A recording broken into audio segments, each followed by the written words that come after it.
you've got to talk, type, and touch with people in your talks. The type piece is whether you're doing a Facebook Live, whether you're, and I have to tell you guys, I'm delivering right now. It's a fascinating world we are in.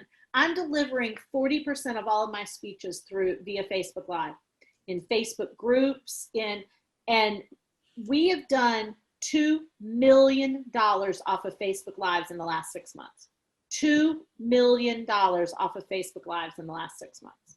So a lot of times an organization is asking me to speak inside of their Facebook group, right? So I'm going inside of their Facebook group. So whether it's a Zoom or it's a Facebook Live or whatever it is, we are, right, the type piece is I'm asking you questions. Here's a terrible way to do this. How many of you are really excited to be ready to be in here this morning? Nobody wants to answer that question. It's a stupid question and you're stupid to ask it. Nobody wants to answer that. A really bad question is, put a yes in the chat if this has been a difficult time the last 6 months. Nobody wants to answer this. Here's what people want to answer. So I'm in the middle of, you guys know my beginning story, the Broadway theater story. I sing all that and I go, what's everybody's favorite Broadway show?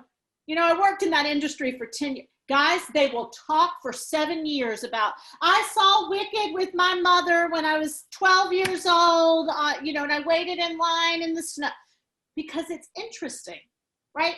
And some people were like, I'm not really a Broadway theater person, but that is a real question that is non-threatening and it gets people engaged.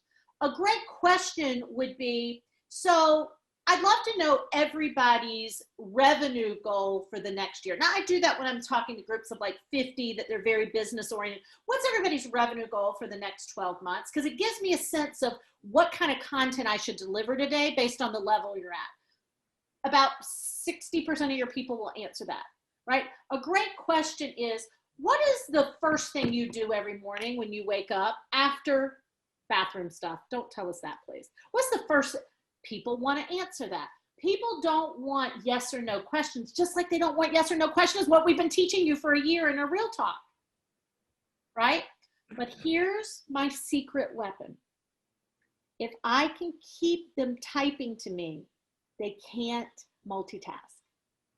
If I can keep them engaged with me, they can't be engaged with an email or a text to their family or whatever.